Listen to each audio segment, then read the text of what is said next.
श्री शिवाय नमस्तुभ्यं।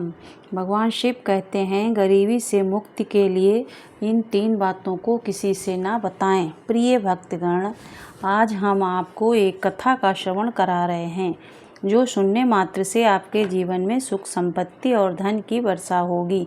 तो चलिए कथा को प्रारंभ करते हैं। भगवान शिव माता पार्वती से कहते हैं, यह 3 बातें मानव को कभी भी किसी को नहीं बताना चाहिए। जो मानव यह 3 बातें नहीं बताते हैं वह इंसान कभी भी गरीब नहीं रहेगा। फिर माता पार्वती कहती हैं, प्राणनाथ, वह कौन सी 3 बातें हैं जिसे जान लेने से इंसान को कभी भी दुखों का सामना नहीं करना पड़ेगा। फिर भगवान शिव कहते हैं, देवी, आज मैं पृथ्वी लोक पर एक सन्यासी का रूप धारण करके यह 3 बातें बताने जा रहा हूँ। कृपया आप इस कहानी को ध्यान से सुनें। अगर आप यह कहानी सुन रहे हैं तो पूरा सुनें। इस कथा को आधा अधूरा छोड़कर जाने की गलती मत करिएगा, क्योंकि इस पवित्र कथा को पूरा सुनने से मनचाहा फल की प्राप्ति होगी। इसलिए इस कथा को पूरा सुनें। आप शिव भक्त हैं तो भोलेनाथ का अनादर ना करें। भगवान शिव पृथ्वी लोक पर एक सन्यासी के रूप में आते हैं। आज की इस प्यारी सी कहानी की शुरुआत करते हैं। प्राचीन समय की बात है। एक नगर में एक धनवान सेठ रहता था। उसके घर में किसी चीज़ की कोई कमी नहीं थी। उसका व्यापार बहुत अच्छा चल रहा था। उसकी पत्नी भी बहुत खुश रहती थी, क्योंकि सेठ हर महीने उसके लिए नए नए गहने खरीदता था और उसे बहुत प्रसन्न रखता था। प्रिय श्रद्धालुओं, सेठ के घर के बगीचे में एक वट वृक्ष था। उस वट वृक्ष के नीचे सन्यासी अपना आसन बिछाकर ध्यान किया करते थे। सेठ और सेठानी दोनों सन्यासी की बहुत सेवा करते थे और उसकी देखभाल करते थे, क्योंकि वह सन्यासी कई सालों से उस वट वृक्ष के नीचे रह रहे थे। सेठ हर रोज़ सन्यासी को घर का भोजन देते थे और सन्यासी भी उनसे बहुत प्रेम करते थे। भगवान शिव को जो सन्यासी के रूप में बैठे थे बहुत खुश थे, क्योंकि उन्हें किसी चीज़ के लिए कहीं आना जाना नहीं पड़ता था। सेठ और सेठानी हर रोज़ उन्हें स्वादिष्ट भोजन खिलाते थे। प्रिय श्रद्धालुओं, सेठ की पत्नी बहुत ही सरल और भोली स्वभाव की थी। उसकी आदत थी वह घर की हर बात बाहर वालों को बता देती थी। एक दिन सेठ की पत्नी ने अपने पति से पूछा, पिया जी, आपका व्यापार कैसा चल रहा है? आप कैसे इतना मुनाफा कमाते हो? श्रद्धालुओं, पत्नी का ऐसा सवाल सुनकर सेठ ने सारी बात बता दी। सेठ ने कहा, प्रिय, मैं अनाज का धंधा करता हूँ। मैं चंबल की घाटी से अनाज खरीदता हूँ और उसे महंगे दामों में बेच देता हूँ। प्रिय श्रद्धालुओं, अपने पति की यह बात जानकर सेठानी बहुत प्रसन्न हुई और उसने सोचा, मेरे पति तो बहुत ही बुद्धिमान हैं। यह बात तो सारे नगर वालों को पता होनी चाहिए कि मेरे पति इतने बुद्धिमान हैं और इतना ज़्यादा धन कमाते हैं। प्रिय श्रद्धालुओं, अब सेठ की पत्नी ने पूरे नगर में यह बात फैला दी कि उनके पति इस तरीके से पैसा कमा पाते हैं। श्रद्धालुओं, अब क्या था, नगर के कुछ लोगों को जब यह पता चला कि सेठ किस प्रकार धन अर्जित करता है तो वे भी अनाज का धंधा करने लगे। प्रिय श्रद्धालुओं, अब नगर के बहुत से लोग अनाज का धंधा करने लगे। सेठ जो पहले कम दाम में अनाज खरीदता था अब वही अनाज महंगे दामों में बिकने लगा। सेठ का धंधा थोड़ा कम चलने लगा, उसे मुनाफा नहीं होता और धीरे धीरे वह गरीब होता चला गया। सेठ का पूरा धंधा बैठ जाता है। ये देखकर वह बहुत चिंतित और दुखी हो जाता है। प्रिय श्रद्धालुओं, एक दिन की बात है। सेठ अपने व्यापार की परेशानी से तंग आकर बगीचे में बैठा था। तभी भगवान शिव जो सन्यासी थे वहाँ आते हैं और कहते हैं, सेठ जी, क्या बात है, आज आप बहुत परेशान लग रहे हैं। तब सेठ बताता है, संत महात्मा, मेरा व्यापार बहुत मंदा चल रहा है, मुनाफा बहुत कम हो गया है। नगर के बहुत से लोगों ने अनाज का धंधा शुरू कर दिया है, जिससे मेरा धंधा बैठता जा रहा है। भगवान शिव जो सन्यासी थे सेठ की बातें सुनकर कहते हैं, सेठ जी, क्या आपने किसी को बताया कि आप किस प्रकार अपना धन अर्जित करते हैं, किस प्रकार आप अपनी जीविका चलाते हैं? तब सेठ कहता है, हाँ संत महात्मा, मैंने अपनी पत्नी को सारी बात बताई थी। वह मुझसे पूछ रही थी कि आप इतना धन कैसे कमाते हैं। तब मैंने उसे बताया था कि मैं अनाज का व्यापार करके धन अर्जित करता हूँ। प्रिय श्रद्धालुओं, तब अब सन्यासी को सारी बात समझ में आ जाती है। सन्यासी कहते हैं, सेठ जी, आपने बहुत बड़ी गलती कर दी। आपको ऐसा बातें नहीं बतानी चाहिए थी। आज मैं आपको एक कहानी सुनाता हूँ और इस कहानी के माध्यम से बताऊँगा कि चाहे कितने भी करीबी इंसान हों, यह 3 बातें कभी किसी को नहीं बतानी चाहिए। इससे गरीबी आपके आसपास भी नहीं फटकेगी। प्रिय श्रद्धालुओं, अब सन्यासी जो भगवान शिव थे वह अपनी कहानी प्रारंभ करते हैं। सन्यासी कहते हैं, सेठ जी, एक समय की बात है, एक नगर में एक गरीब आदमी रहता था। वह इतना गरीब था कि अपने परिवार के लिए ठीक से भोजन भी नहीं जुटा पाता था। फिर सन्यासी कहते हैं, सेठ जी, गरीबी मनुष्य के लिए एक अपमानकारी दुख था। बिना धन के गृहस्थी और घर चलाना बहुत मुश्किल था। फिर सन्यासी कहते हैं, सेठ जी, वह गरीब आदमी जैसे तैसे अपने घर वालों का पेट पाल रहा था, तभी उनको भोजन मिल पाता था, तो कभी टूटे भूखे पेट ही सोना पड़ता था। एक दिन उस गरीब आदमी की पत्नी ने कहा, हमारे पास तो धन ही नहीं है। सुबह को खा लें तो शाम की उम्मीद नहीं है, शाम को खा लें तो सुबह की उम्मीद नहीं। आखिर ऐसे कब तक चलेगा? मैं जैसे तैसे करके घर चला लूँगी, आप धन कमाने के लिए परदेश चले जाएं। इस प्रकार से हमारे परिवार का गुजारा नहीं चलेगा। मनुष्य के पास चाहे कितना ही धन हो, लेकिन अगर उसके पास कोई काम नहीं है तो वह धन भी बेकार होता है। अगर हम कुछ नहीं करेंगे तो अपने बच्चों को कैसे पालेंगे? भूखे मरने से अच्छा है कि किसी छोटी मोटी मजदूरी कर लें। अब पत्नी के बार बार कहने पर वह गरीब आदमी धन कमाने की आस लेकर घर से निकल पड़ा। वह जंगलों के रास्ते से प्रदेश के लिए रवाना हुआ। चलते चलते वो एक जंगल में पहुंच गया। दूर की यात्रा तय करके जा रहा था। बेचारा थक चुका था तो उसने देखा कि आगे एक छायादार बरगद का पेड़ है। उस पेड़ की लंबी लंबी शाखाएं थीं, उसकी जड़ें जमीन को छू रही थीं। शीतल छाया देखकर वह बेचारा गरीब आदमी उस पेड़ के नीचे बैठकर आराम करने लगा।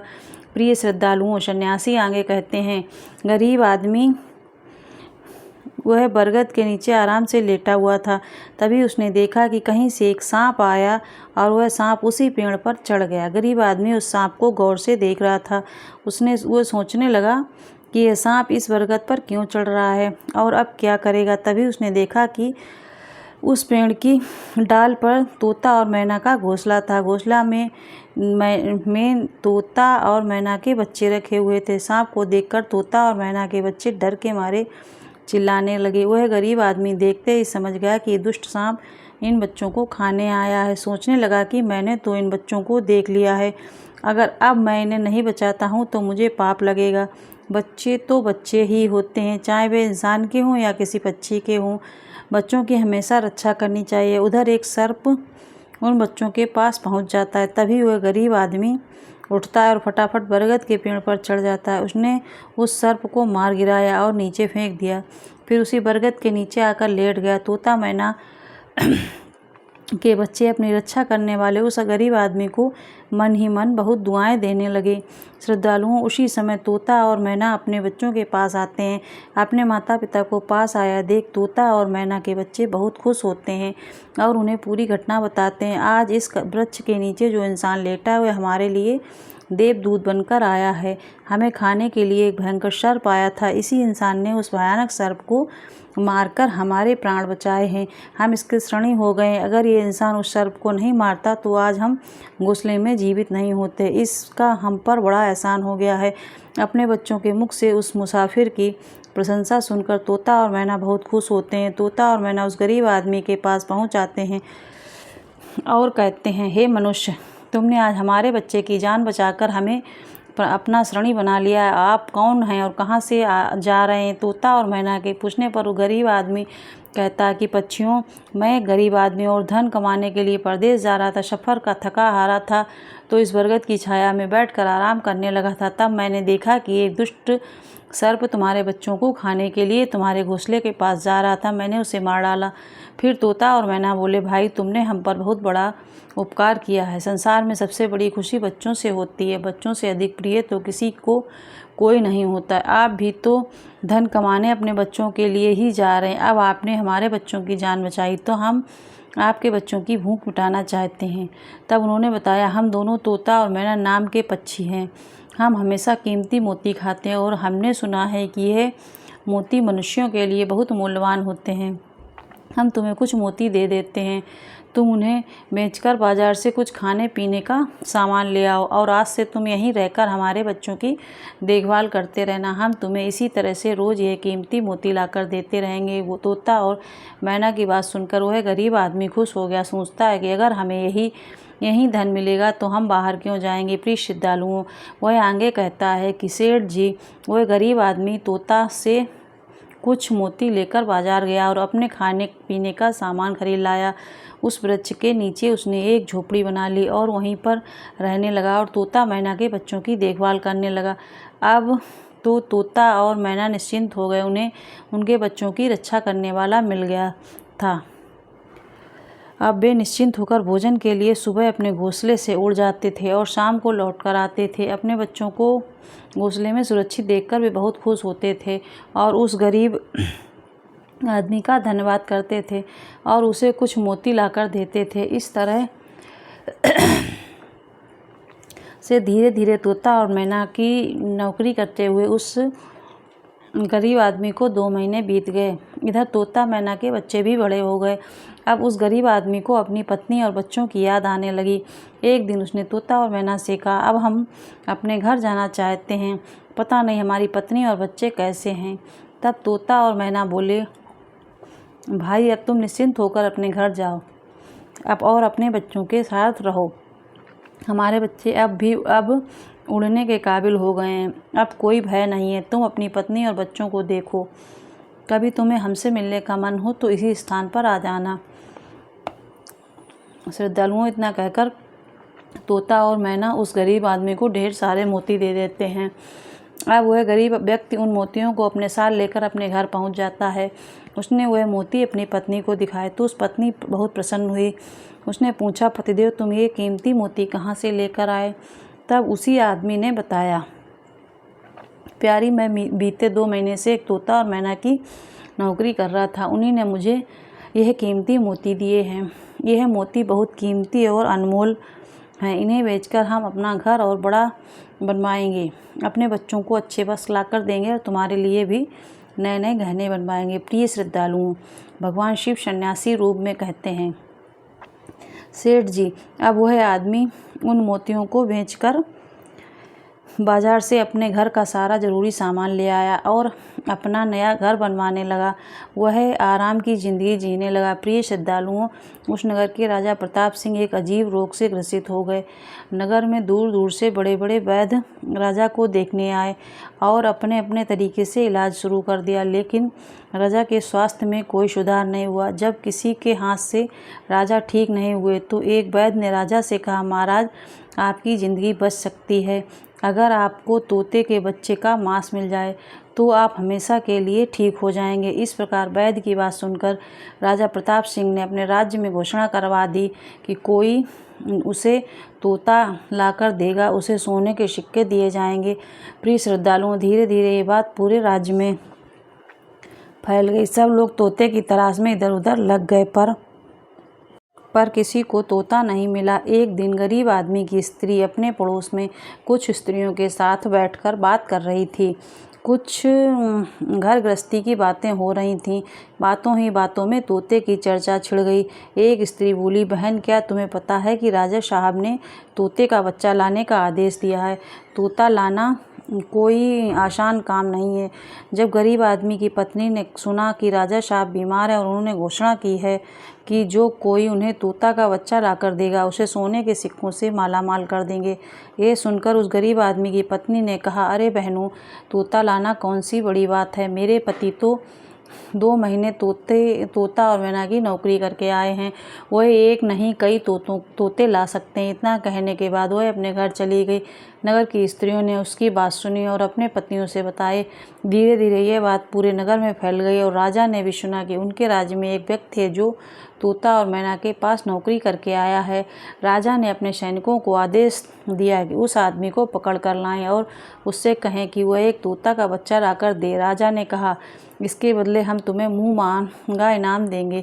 यह सुनकर वह आदमी घबरा गया और बोला, महाराज, आप मेरे प्राण ले लो, पर मैं आपको तोता का बच्चा लाकर नहीं दे सकता। मैंने तो उनकी जान बचाई थी। एक रक्षक भक्षक कैसे बन सकता है?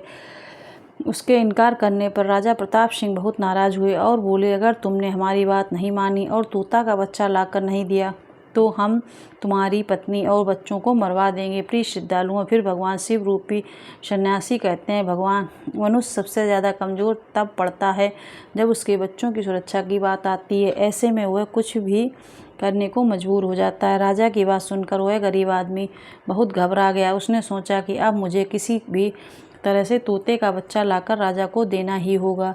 वह घर आया और अपनी पत्नी को डांटने लगा, तुमने ये क्या कर दिया है? तुम्हें बिल्कुल भी समझ नहीं है हम क्या करते हैं और कहाँ जाते हैं। तुमने यह बातें नगर की स्त्रियों से क्यों कहीं? धीरे धीरे ये बात राजा प्रताप सिंह तक पहुंच गई। वह, अब बताओ मैं क्या करूं? जिन तोता और मैना ने हमें खाने को भोजन, रहने को नया घर और पहनने को अच्छे वस्त्र दिए, मैं उनके साथ गद्दारी कैसे कर सकता हूं? तुमने यह बात उन महिलाओं को बताकर बहुत बड़ी भूल की है। वह बहुत व्यक्ति कहता है कि प्रिय, अपने घर की कुछ बातें दूसरों से कभी नहीं कहनी चाहिए। पहली बातें, आपके घर में कितना धन है और आपकी कमाई का स्रोत क्या है, ये बातें दूसरों से कभी नहीं बतानी चाहिए। दूसरी बातें, घर में आपसी प्रेम की बातें, पति पत्नी के प्रेम की बातें बाहर वालों के सामने नहीं करनी चाहिए। तीसरी बातें, आपसी लड़ाई झगड़े, मतभेद, मान अपमान की बातें कभी दूसरों के सामने नहीं करनी चाहिए, वरना लोग हमारी गुप्त बातें जानकर हमारी कमजोरी समझकर हमारा फ़ायदा उठाते हैं। चौथी बातें, अपनी कमजोरी दूसरों के सामने ना बताएं और अपनी उन्नति का राज किसी को ना बताएं। जिन बातों को कहने से आपके परिवार का दुख आ सकता है, वे बातें कभी बाहर नहीं करनी चाहिए।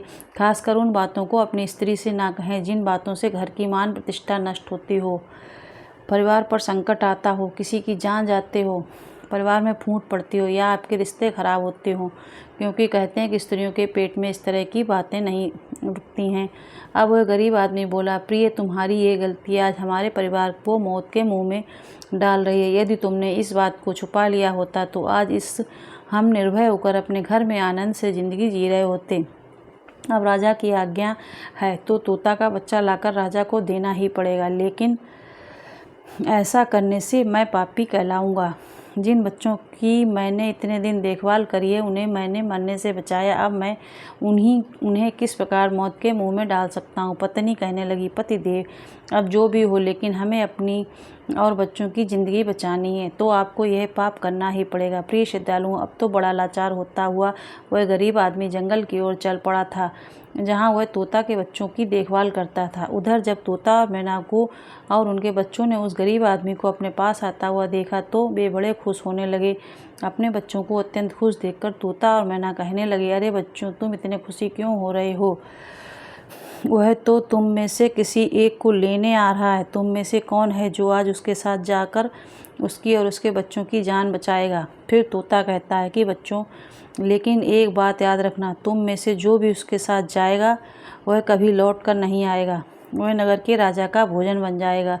प्रिय श्रद्धालुओं, तब तोता के बच्चों ने पूछा, आप ऐसा क्यों कह रहे हैं? तोता बताता है कि बच्चों, यहाँ का राजा बीमार पड़ गया है और वैद्य ने उसे तोता के बच्चे का मांस खाने को कहा, इसलिए तुम में से किसी एक को वह लेने के लिए आया है।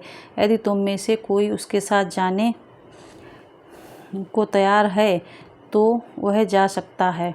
तभी उनमें से एक बच्चा कहने लगा, माता पिता, उस आदमी ने ही हम सबकी ज़िंदगी बचाई और आज वह आदमी बहुत बड़ी मुसीबत में है। हमें भी उसकी मदद करनी चाहिए, चाहे हमारी जान ही क्यों ना चली जाए, लेकिन हम उसके साथ ज़रूर जाएंगे। इधर वह आदमी उस बरगद के वृक्ष के नीचे आता है और तोता मैना से अपना दुख बताता है। तब तोता मैना कहते हैं, हे भाई, तुम चिंता ना करो, किसी को भी तोता नहीं मिला। एक दिन गरीब आदमी की स्त्री